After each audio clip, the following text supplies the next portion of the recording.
जय हिंद प्यारे बच्चों, वेलकम टू भारतीय क्लासेस। कैसे हो आप सभी।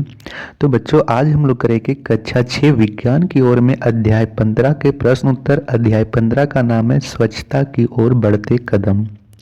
पहला प्रश्न कहता है, लाल केंचुए किस प्रकार के कचरे को कंपोस्ट में परिवर्तित नहीं करते। तो इसके उत्तर में आप लोग लिखोगे, लाल केंचुए प्लास्टिक,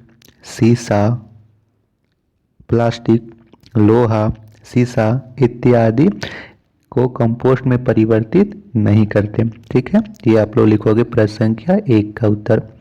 दूसरा प्रश्न कहता है, क्या आपने अपने कंपोस्ट गड्ढे में लाल केंचुए के अतिरिक्त किसी अन्य जीव को भी देखा है।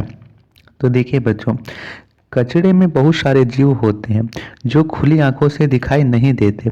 तो यही हम लोग इसके उत्तर में लिखेंगे कि कंपोस्ट के गड्ढे में केंचुए के अतिरिक्त भी कई जीव होते हैं जो हमें खुली आंखों से दिखाई नहीं देते, या छोटे कीट, मकड़ी या सूक्ष्म जीव हो सकते हैं।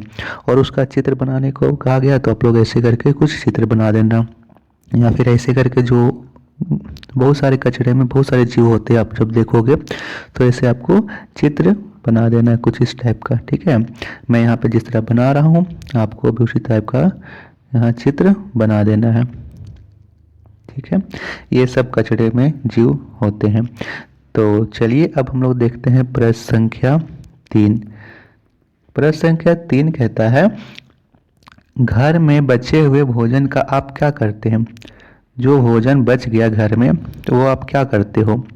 एक तो है कि जो भोजन बच गया है, आपके घर में कोई जानवर है तो उसे खिला देते हो। ठीक है, जो अच्छे भोजन है, जैसे आप घर में चावल बनाए हो, चावल बच गया तो क्या करोगे आप लोग। आपके घर में गायें होंगी, बैल होंगे, बकरी होंगी, तो एक तो आप उसे खिला दोगे। दूसरा, जो भोजन खराब हो गया, जो जानवर भी नहीं खा सकते, उसका क्या करोगे, उसे हम लोग कंपोस्ट के गड्ढे में डाल देंगे। क्या करेंगे, कंपोस्ट वाले गड्ढे में डाल देंगे। ठीक है, चौथा प्रश्न करते हैं।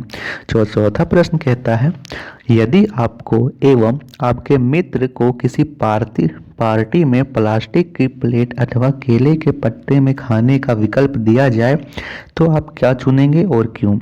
तो इसके उत्तर में हम लोग लिखेंगे बच्चों कि मैं केले के पत्ते में खाना पसंद करूंगा। आप लोग भी करोगे।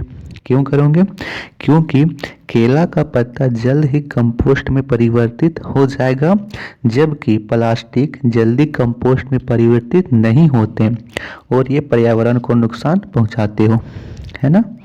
ये हम लोग लिखेंगे प्रश्न संख्या 4 में। पांचवा प्रश्न कहता है, प्लास्टिक हमारे लिए वरदान या अभिशाप। तर्क सहित व्याख्या कीजिए। तो देखिए बच्चों, प्लास्टिक आज हमारे दैनिक जीवन में बहुत ही महत्वपूर्ण अंग बन चुकी है। आप जिस मोबाइल से इस वीडियो को देख रहे हो, जिस कंप्यूटर, जिस टैब से, उसमें भी प्लास्टिक का मटेरियल, बहुत सारे प्लास्टिक का बनाए गए हैं। ठीक है, तो प्लास्टिक का उपयोग हमारे दैनिक जीवन का एक महत्वपूर्ण हिस्सा बन गया है।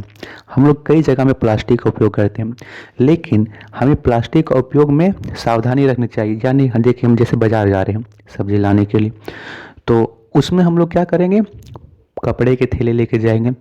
ठीक है, तो प्लास्टिक का उपयोग कई जगह में वरदान और कई जगह में अभिशाप की तरह काम करता है। तो यही उत्तर हम लोग लिखेंगे इसमें कि यह हमारे उपयोग पर निर्भर करता है कि हम प्लास्टिक का उपयोग किस प्रकार कर रहे हैं। प्लास्टिक से कई मजबूत और टिकाऊ वस्तुएं भी बनती है, जबकि प्लास्टिक जल्दी कंपोस्ट में परिवर्तित नहीं होते और पर्यावरण को नुकसान भी पहुंचाते हैं। ठीक है, तो ये हम लोग लिखेंगे इसके उत्तर में। हम लोग डायरेक्ट नहीं बोल सकते कि जो प्लास्टिक है एकदम अभिशाप है। नहीं, अभिशाप भी नहीं है और यह वरदान भी नहीं है। ठीक है, वरदान यह हमारे उपयोग पर निर्भर करता है। करते हैं प्रश्न संख्या 6। तो छठा प्रश्न कहता है कि क्या कचरे का निपटान केवल सरकार का उत्तरदायित्व है।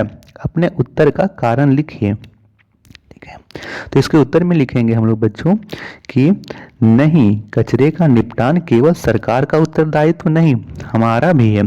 क्योंकि कचरा मनुष्य के द्वारा फैलाया जाता है और उसका निपटान भी सरकार के अलावा हमारे द्वारा होना चाहिए। देखिए मैंने यहाँ पे मनुष्य लिखा है, मनुष्य का कहने का अर्थ है कि कचरा तो हम ही लोग के द्वारा फैलाया जाता है। मान लो आप इस गांव में रहते हो, तो इस गांव में कचरा किसके द्वारा फैलाया जाएगा? बाहर के लोग तो नहीं आएंगे, इस गांव के कचरा इसी गांव के लोगों के द्वारा फैलाया जाएगा। यदि इस गांव के लोग जागरूक हों, कचरे को एक सही दिशा में सही जगह में यहाँ पे रखें, जो गीले कचरे हैं उसे अलग रखें, सूखे कचरे उन्हें अलग रखें, तो क्या होगा? इससे हमारा ही गांव स्वच्छ होगा। ठीक है, तो सरकार का दायित्व के अलावा हमारा भी दायित्व है कि हम अपने गांव को, अपने शहर को, अपने देश को स्वच्छ रखें। ठीक है, जिस प्रकार हम अपने घर को स्वच्छ रखते हैं उसी प्रकार हम अपने गांव को भी स्वच्छ रखें। अगला प्रश्न कहता है कि क्या आपके विचार से, अच्छा यहाँ पे है, क्या कचरे के निपटान से संबंधित समस्याओं को कम करना संभव है? कैसे? तो लिखेंगे इसमें उत्तर में कि हाँ, कचरे के निपटान से हम कई प्रकार की बीमारियों को कम कर सकते हैं, जैसे जल जनित बीमारियां, वायु जनित बीमारियां इत्यादि को हम काफ़ी हद तक कम कर सकते हैं। ठीक है, जैसे कोई कचरा जल में फेंक दो तो वहाँ से क्या होगी? जल जनित बीमारियां होगी, ऐसा ही सब होगा। वायु जनित बीमारियां, अब प्लास्टिक के कचरे को क्या करोगे? जलाओगे तो उससे क्या होगा? वायु जनित बीमारियां, वायु प्रदूषण बढ़ेगा। तो कचरे का निपटान से काफ़ी हद तक बीमारियों को कम किया जा सकता है। ठीक है, ये लिखेंगे हम लोग प्रश्न संख्या 7वां में। और अगला प्रश्न करते हैं। तो अगला प्रश्न कहता है, क्या आपके विचार से रासायनिक उर्वरक के स्थान पर अपेक्षाकृत कंपोस्ट का उपयोग करना उत्तम है? क्यों? तो लिखेंगे इसमें रासायनिक उर्वरक के स्थान पर अपेक्षाकृत कंपोस्ट का उपयोग करना उत्तम है, क्योंकि कंपोस्ट सड़े गले पदार्थों के द्वारा निर्मित होते हैं, जबकि रासायनिक उर्वरक के निर्माण में विभिन्न प्रकार के रसायनों का प्रयोग किया जाता है और रसायन किसी जल के स्रोत में घुलने पर वहां के जीव जंतुओं को काफी नुकसान पहुंचाते हैं। ये आपको उत्तर में लिख देना है। अगला प्रश्न करते हैं। तो प्रश्न संख्या 9वां कहता है, विद्यालय जाते समय रीना एवं संध्या ने 2 चोकोबार खरीदा। संध्या ने इसके रैपर को कचरा पेटी में डाला जिससे सड़क की सुंदरता नष्ट ना हो। रीना ने अपने चोकोबार का रैपर सड़क पर ही फेंक दिया। संध्या ने किस मूल्य का प्रदर्शन किया? तो देखिए यहाँ पे लिखेंगे कि संध्या ने जिम्मेदार नागरिक होने का परिचय दिया। उसने समझा कि यदि हम अपने शहर को स्वच्छ रखेंगे तो इससे क्या होगी? हमारे शहर की सुंदरता बढ़ेगी। तो धन्यवाद फ्रेंड्स, आप सभी को वीडियो देखने के लिए। आपको वीडियो पसंद आई हो तो भारत उस क्लासेस को सब्सक्राइब जरूर कीजिएगा और लेटेस्ट वीडियो की नोटिफिकेशन के लिए नोटिफिकेशन बेल आइकन को भी ऑन जरूर कीजिएगा। धन्यवाद फ्रेंड्स, मिलते हैं नेक्स्ट वीडियो में।